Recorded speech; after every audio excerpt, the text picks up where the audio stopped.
Hello everyone, क्या हाल चाल? This is Yogita for you and I'm going to teach you management. I do have an experience of +3 years and आज मैं आपको पढ़ाऊंगी management की series that is manage the management. And इसमें सबसे पहला topic जो मुझे लगता है that should be covered which is syllabus. Syllabus हमारा बहुत इंपॉर्टेंट टॉपिक होता है क्योंकि किसी भी जर्नी को स्टार्ट करने से पहले आपको यह पता होना चाहिए कि वो जर्नी है कैसी, उसका टेरेन कैसा है, कितने मौसम आएंगे, कितनी परेशानियां होंगी। तो इसलिए आप ए पॉइंट से बी पॉइंट जी पॉइंट तक जाने के लिए आपको लगता है एक रोड मैप, एंड इस रोड मैप का नाम है सिलेबस। मैं इसमें आपको सिर्फ सिलेबस को डिस्कशन नहीं कराऊंगी बल्कि आपको ऐसी 3 टिप दूंगी जिससे आपको समझ आएगा कि एक्चुअली सिलेबस को टारगेट कैसे करना है। मूविंग ऑन, टिप नंबर 1, जब हम मैनेजमेंट की बात करते हैं तो मैनेजमेंट में हमारी यूनिट्स तो 10 हैं एज यूजुअल। हमारे पास पेपर 2 में यूनिट्स हैं टोटल 10, बट एक्चुअली जो हमारा सिलेबस है वो यूजीसी नेट ने भर भर के उसमें बोम्बार्ड किया हुआ है। मतलब कि हमारे जो सब्जेक्ट्स हैं दैट इज ऑलमोस्ट 13 और प्लस। पर यूजीसी नेट ने हमें इतना बेवकूफ बनाया कि उसने क्या किया, यूनिट्स दे दिए आपका दिल रखने के लिए सिर्फ 10। तो आपको अभी सिर्फ 10 यूनिट को फोकस ना करके आपको सब्जेक्ट सेंट्रिक फोकस करना है, क्योंकि अगर आप सब्जेक्ट्स नहीं समझेंगे, अगर आपको ये नहीं लगेगा कि सब्जेक्ट ज्यादा इंपॉर्टेंट है यूनिट से, तो आप यूनिट वाइज स्टडी करेंगे। पर एक्चुअली आपको जो स्टडी करनी है वो है सब्जेक्ट वाइज। नंबर 2, आपके लिए एक दूसरी टिप मैं लेके आई हूं विच इज 3 फ्लैग्स। हमें 3 फ्लैग्स में अपने सिलेबस को डिवाइड करना है, जैसे कि green which is equals to easy, मतलब जो सब्जेक्ट्स आपको इजी लगते हैं उसको हम रखते हैं ग्रीन जोन में। Second which is yellow which is equals to moderate, मतलब जो सब्जेक्ट आपको थोड़े से सोसो लगते हैं आप उनको रख देते हैं अपने येलो जोन में। And number 3 which is red. इसमें रेड का क्या मतलब है मैम? रेड का मतलब है डेंजर, मतलब वो सब्जेक्ट्स जो आपको कहीं ना कहीं परेशान करते हैं, जो आपको बोलते हैं कि बेटा मुझे तो अच्छे से पढ़ना पड़ेगा वरना शायद जेआरएफ निकलना मुश्किल है। तो आपको यहां पे क्या करना है, आपको सबसे पहले हिट करना है P1 को, P1 विच इज प्रायोरिटी 1। आपको प्रायोरिटी 1 में हिट करना है ग्रीन फ्लैग को, मतलब आपको वो टॉपिक्स जो सबसे इजी लगते हैं सबसे पहले उन्हें करिए। उसके बाद आप जाइए येलो, मतलब ऐसे टॉपिक जो आपको इजी तो नहीं लगते पर आपको लगता है कि भाई ये मैं कर लूंगा, तो उस पे आप जाइए P2 पे, मतलब उसको अपनी सेट करिए प्रायोरिटी 2। जब आपका P1 P2 कंप्लीट हो जाएगा, इसमें आपका समझ लीजिए 70% ऑफ द सिलेबस निकल जाएगा। फिर उसके पास आपके पास बचेगा ऐसा टाइम जिसमें आप सोच सकते हैं कि भाई अभी मेरे पास टाइम है, मैं इस सब्जेक्ट को टाइम देता हूं, अच्छी अच्छी बुक्स पढ़ता हूं, अच्छे अच्छे नोट्स पढ़ता हूं और अपना रेड जोन भी कवर कर देता हूं। तो हमने यहां पे दूसरी चीज में, दूसरे पॉइंट्स में ये सीखा कि हमें ग्रीन जोन पहले करना है, फिर करने हैं yellow subjects and then we have to go to red zone. Understood everyone? Perfect. Moving on, PT analysis, मतलब आपके लिए नंबर 3 टिप है पीटी एनालिसिस। कूदने फांदने मत लग जाइएगा। पीटी एनालिसिस का मतलब होता है प्रैक्टिकल एंड थियोरी। देखिए मैनेजमेंट एक ऐसा सब्जेक्ट है जिसमें थ्योरी कूट कूट के भरी है। इट इज नॉट कॉमर्स, ये कॉमर्स से डिफरेंट है, पर इसमें एक्चुअली में कुछ प्रैक्टिकल सब्जेक्ट्स भी आते हैं। फॉर एग्जाम्पल हमारे पास स्टैट है, हमारे पास एफएम है, हमारे पास अकाउंट्स है एंड ऑल्सो कुछ ना कुछ हमारे पास ऑपरेशन मैनेजमेंट में भी एक आधा question like pessimistic time, optimistic time का फंस ही जाता है। तो ये आपके प्रैक्टिकल सब्जेक्ट्स हैं और रेस्ट आपके हमारे क्या हैं, थ्योरी। अब आपको ये एनालाइज करना है सिलेबस में से कि आपको प्रैक्टिकल पहले करना पसंद है या थ्योरी। जैसे अगर सपोजिटली मानिए कि मुझे तो थ्योरी करना पसंद था, मतलब मैं थ्योरी को फटाफट निपटा दिया करती थी कि चलो मेरा थ्योरी हो गया है, अब मैं एम्पल ऑफ द टाइम में प्रैक्टिकल करूंगी। पर यूजीसी नेट मैनेजमेंट का एक छोटा सा कैच है कि इसका प्रैक्टिकल भी थ्योरी है, मतलब आपको प्रैक्टिकल क्वेश्चन में से निकाल निकाल के थ्योरी पूछ लेता है। तो उसके लिए आपको क्या करना है, आपको पहले उसका थियोरेटिकल पार्ट पढ़ना है एंड देन अपने प्रैक्टिकल को हिट करना है। आई थिंक आप सबको ये बात समझ आ गई होगी कि सबसे पहले हम पढ़ेंगे सब्जेक्ट्स को, हम वैल्यू देंगे, देन हम यूनिट्स पे जाएंगे, हम 3 फ्लैग्स में अपने सब्जेक्ट्स को डिवाइड कर देंगे और उसके बाद हम करेंगे पीटी एनालिसिस। अगर ये बात आप लोगों को समझ आ गई है तो हम आगे बढ़ते हैं, विच इज योर टैंटरान सिलेबस। सबसे पहली यूनिट, नाम तो है यूनिट 1 और इसमें काम है 3। ये देखिए, जो पहला पॉइंट मैं आपको बता रही थी कि आपके पास बहुत सारे सब्जेक्ट्स हैं, वो इसमें से हैं, नंबर 1, नंबर 2 एंड नंबर 3। पहला है management, then managerial economics and business ethics. तो सोचिए, एक unit is equals to 3 subjects और हर सब्जेक्ट को टारगेट करने का तरीका होता है बिल्कुल डिफरेंट। वो आप कैसे करेंगे? मैनेजमेंट, मैं सबसे पहले मैनेजमेंट हिट करती थी, बीबीए कर लिया, एमबीए कर लिया, व्हाट नॉट, एटलीस्ट हमें मैनेजमेंट तो पता होना चाहिए। तो मैं सबसे पहले मैनेजमेंट भैया को शांत कर देती थी कि भाई मैं तेरा एग्जाम देने जा रही हूं और मेरे को तेरे बारे में तो सब कुछ पता है। तो हम करते हैं मैनेजमेंट। इसमें हम पढ़ेंगे प्रोसेस, थ्योरीज, प्लानिंग, वही सेम, पोस्ट डीसी जिसको हम बोलते हैं, planning, organising, staffing, controlling and directing. ये हम पढ़ते आ रहे हैं और निरंतर पढ़ते रहेंगे जब तक मैनेजमेंट हमारे साथ है। उसके बाद हम पढ़ेंगे कम्युनिकेशन, हम पढ़ेंगे डिसीजन मेकिंग। किसका डिसीजन मेकिंग? एक मैनेजर का डिसीजन मेकिंग हम पढ़ेंगे कि किस तरीके से वो, कौन से टाइप्स हैं जिससे वो डिसाइड करता है, कॉन्सेप्ट्स हैं जिससे वो डिसाइड करता है, कौन से भैया हमारे प्रोसेस लगाते हैं, क्या क्या टेक्निक्स वो यूज करते हैं, ये सब हम पढ़ेंगे मैनेजमेंट के अंदर।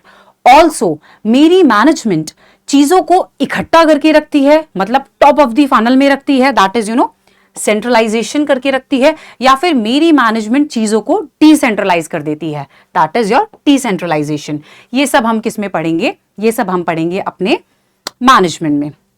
Very good. Now next, managerial economics. एक छोटी सी बात जरूर ध्यान रखिएगा कि ये हार्डकोर मैनेजरियल इकोनॉमिक्स नहीं है, ये बहुत सिंपल इकोनॉमिक्स है जो कि मैनेजर्स को अप्लाई करनी होती है अपनी ऑर्गेनाइजेशन में। मतलब आपका कॉन्सेप्ट, आपकी इंपॉर्टेंस, आपके डिमांड एनालिसिस, आपके मार्केट स्ट्रक्चर, ओलिगोपोली, मोनोपोली, मोनोपोलिस्टिक्स, ये सब आपको देखना होगा। आपको देखना होगा कॉन्सेप्ट, महंगाई बढ़ी, महंगाई नहीं बढ़ी, ये सारे कॉन्सेप्ट जो हैं छोटे मोटे, जो कहीं ना कहीं बिजनेस को इंपैक्ट करते हैं, माइंड माय वर्ड्स, बिजनेस को इंपैक्ट करते हैं, हम सिर्फ वही पढ़ते हैं मैनेजमेंट के मैनेजरियल इकोनॉमिक्स में। परफेक्ट। नेक्स्ट हम करते हैं बिजनेस एथिक्स एंड सीएसआर। भाई जानवर भी जिंदा नहीं है बिना वैल्यूज के, तो हम इंसान तो कैसे ही होंगे।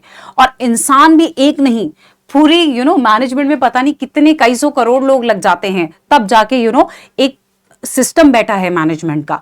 तो उन लोगों के अंदर एथिक्स, सही गलत की समझ तो होनी चाहिए। तो वो हम कहां पढ़ते हैं? वो हम पढ़ते हैं बिजनेस एथिक्स में। Perfect. Now number 4 is your organisational behaviour and number 5 is human resource management. Organisational behaviour क्या होता है मैम? देखो, बिहेवियर तो बेटा सीधा है, मोड ऑफ कंडक्ट। आप लोग किस तरीके से अपने आप को कंडक्ट करते हैं, ये आपका बिहेवियर है। ठीक है, अब इस बिहेवियर को लगा दीजिए ऑर्गेनाइजेशन में, तो उस बिहेवियर को हम बोलते हैं ऑर्गेनाइजेशन बिहेवियर। जहां बर्तन होंगे खटकेंगे, वही कॉन्सेप्ट है कि पहले हम इंडिविजुअल की बात करेंगे, भाई अकेला तू कैसे बिहेव करता है, फिर बात करेंगे हम ग्रुप बिहेवियर की कि सब लोग मिलके कैसे बिहेव करते हैं। और यूजीसी नेट की एक बहुत खासियत है, ये आपसे ग्रुप बनवाएगा भी और ये आपसे ग्रुप तोड़वाएगा भी। मतलब हम फॉर्मिंग से लेकर, ग्रुप को फॉर्म करने से लेकर ग्रुप को तोड़ जब तक नहीं देते ना, यूजीसी नेट हमसे पढ़वाता ही रहेगा, दैट इज स्टॉर्मिंग। तो याद रखिएगा कि हम ग्रुप के बारे में भी पढ़ेंगे, हम इंडिविजुअल के भी बारे में पढ़ेंगे, हम वर्कफोर्स डाइवर्सिटी, हर आदमी भिन्न है, हमारे हिंदुस्तान में इतने डिफरेंसेस हैं कि आप सोच नहीं सकते। तो आप आज जब आप मल्टीनेशनल कंपनीज एंड कॉरपोरेशन की बात करते हैं तो सोचिए कितने ज्यादा भिन्न होगा ये सब। तो आप करते हैं बात वर्कफोर्स डाइवर्सिटी की, परफेक्ट। नेक्स्ट आता है आपका ह्यूमन रिसोर्स मैनेजमेंट। ओके, तो ये मेरा था नंबर 4 और मैं अभी आ गई हूं ह्यूमन रिसोर्स। पहले के समय में ह्यूमन रिसोर्स को एक बॉन्डेड लेबर की तरह यूज किया जाता था, बट इवेंचुअली हमें ये बात समझ आई कि हम ह्यूमन रिसोर्स के बिना कुछ नहीं कर सकते, वो हमारी लाइबिलिटी नहीं है, वो हमारी असेट है। इसलिए आया ह्यूमन रिसोर्स मैनेजमेंट, मतलब कि हमें अपना जो इतना ब्यूटीफुल रिसोर्स है उसको किस तरीके से मैनेज करना है, that is your human resource management. इसमें हम पढ़ेंगे, उनको पहले जॉब के बारे में बताएंगे कि भैया जी आपको ये जॉब करनी है, इस जॉब का इवैल्यूएशन भी करेंगे और उसके बाद बोलेंगे ओके अपन देगा तुमको रुपया, मतलब कॉम्पनसेशन। तो यूजीसी नेट आपसे सब करवा लेगा, देखते रहिए, देख रहा है Vinod. Next is again it is the 5th unit का ही ये पार्ट है, 5th पॉइंट्स का ये पार्ट है, that is your strategic role पढ़ेंगे, हम उनको करियर को प्लान करेंगे, हम डेवलपमेंट करेंगे, हम मैनेज करेंगे, हम उनके रिलेशनशिप बनाएंगे, उनके रिलेशनशिप में आग लगाएंगे और फिर उसके बाद उनको हम क्या देंगे कि नहीं नहीं भैया मान जाना, उनको ग्रीवियंस रिड्रेसल देंगे। मतलब कि हम उनके रिलेशनशिप बनाएंगे, तोड़ेंगे, फिर बनाएंगे और फिर उनको बोलेंगे नहीं नहीं हम तो आपके वेलफेयर के लिए काम कर रहे थे ना पर। तो ये सब भी हम करने वाले हैं। अब उसके बाद आपका 5th के बाद आता है 6th part, that is your accounting principles. Accounting principles same hardcore accounting नहीं आती है, बट एक्चुअली इतनी लेवल की आती है कि आपको बहुत अच्छे से उसको पढ़ के तो जाना पड़ेगा। देन योर फाइनेंशियल मैनेजमेंट बहुत इंपॉर्टेंट है, आई एम टेलिंग यू। ये यूनिट इतनी इंपॉर्टेंट है ना, बच्चों को बहुत परेशान करती है यूनिट, पर एक्चुअली है बहुत ईजी। वही न्यूमेरिकल के वही प्रैक्टिकल पूछते रहते हैं, वही थ्योरी पूछते रहते हैं, सेम थ्योरीज को बताते रहते हैं कि भैया बता दो कि मैं कहाँ बजटिंग करूं, मैं कौन से कैपिटल स्ट्रक्चर में इन्वेस्ट करूं, वो वही चीज सेम पूछते रहते हैं। पर हमें डर लगता है तो हम जनरली उसको छोड़ के चले जाते हैं।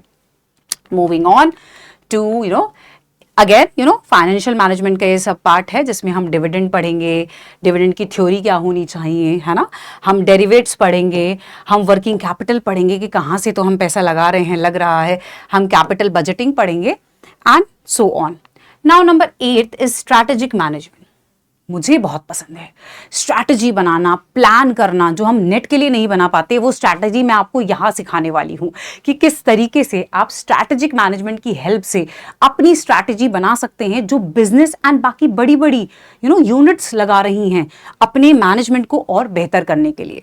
तो उसमें हम कॉन्सेप्ट पढ़ेंगे, ऑफ कोर्स हम पेस्ट पढ़ेंगे, पॉलिटिकल, इकोनॉमिक, सोशल, टेक्निकल, और आगे भी होता है जिसको हम बोलते हैं पेस्टल।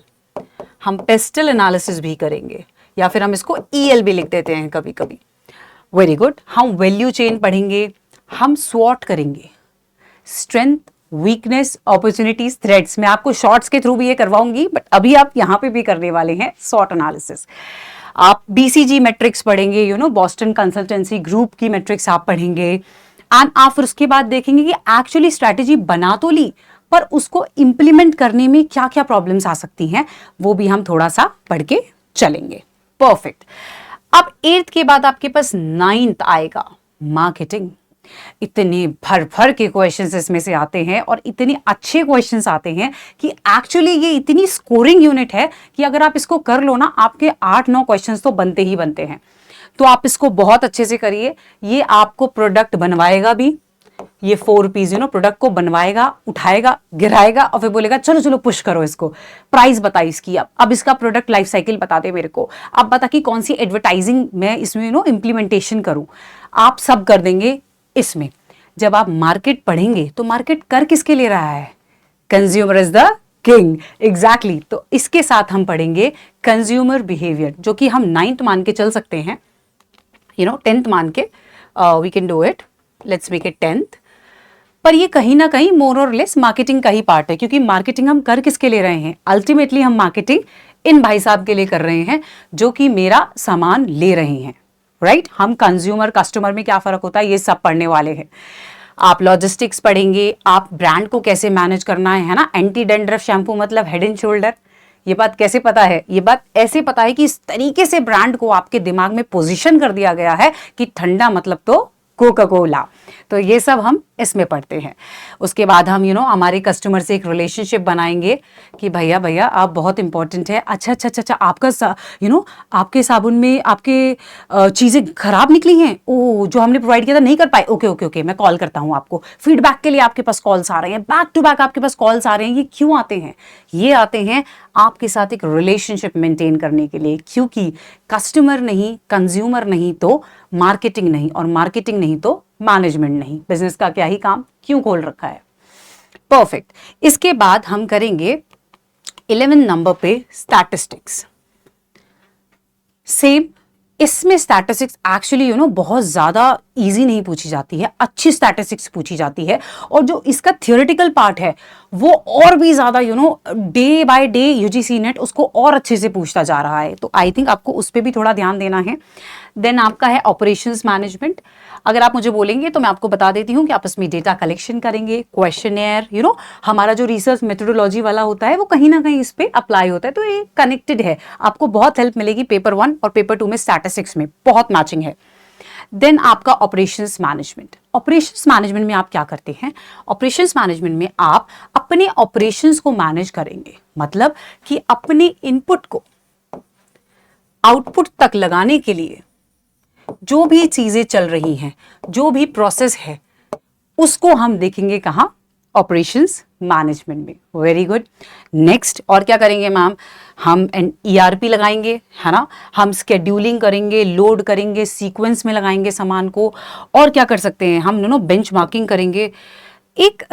एक बहुत अच्छी बात मैं इस यूनिट की बताना चाहूँगी कि ऑपरेशंस मैनेजमेंट दिखने में बहुत बड़ा हुआ लगता है, वो छोटू सा है, इतना इतना ब्यूटीफुल सब्जेक्ट है कि एक बार समझ आ गया ना, जो इतने बड़े बड़े आपको लग रहे हैं ना, वो मैम बेंचमार्किंग, 6 सिग्मा, मतलब इतना बड़ा 6 सिग्मा ना, एक्चुअली इतना बड़ा 6 सिग्मा ही रह जाता है जब आप इसको अच्छे से पढ़ते हैं। तो प्लीज़ उसको अच्छे से पढ़ेंगे हम लोग, और आप भी पढ़िएगा मेरे साथ। छोटा सा पार्ट इसमें ऑपरेशन रिसर्च का है, कहीं ना कहीं ऑपरेशन रिसर्च भी बहुत छोटी सी पूछी गई है आपसे। एंड उसके बाद 13 नंबर पे आता है इंटरनेशनल बिजनेस। अब ये बोलता है यूजीसी नेट कि भाई लोग, हो गया इंडिया में बहुत बिजनेस, अब चलो वीर तुम बड़े चलो, धीर तुम बड़े चलो। अब तुमने इंडिया में कर लिया, अब वो पुश करता है भाई बाहर जा, अब तू क्या करेगा, अब तू मेरे लिए लाएगा FDI। अपन को चाहिए पैसा, तो उसको पैसा चाहिए, हमारी इकोनॉमी को पैसा चाहिए, तो पैसा कहाँ से आएगा, आप FDI बोलेगा। FDI चाहिए तो आपको एक्सपोर्ट इंपोर्ट पॉलिसीज भी पता होनी चाहिए, आपको WTO वर्ल्ड ट्रेड ऑर्गेनाइजेशन के रूल्स एंड रेगुलेशंस भी पता होनी चाहिए, कब बना, कैसे बना, क्यों बना, सब पता करेंगे, डू नॉट वरी। उसके बाद आप इंफॉर्मेशन टेक्नोलॉजी आपको पता होनी चाहिए, क्योंकि बिना IT के तो कोई भी मैनेजमेंट नहीं हो सकती है। जो हम ERP अभी पढ़े हैं, यहाँ पे देखिए ERP, this is all IT, है ना, तो इसको भी हम इसके थ्रू पढ़ते हैं। बिग डेटा, क्योंकि इतना सारा डेटा है, उसको कैसे एनालाइज करना है, कैसे स्केड्यूल करना है, ये सब भी हम पढ़ते हैं यूनिट 9th में, which is your international business.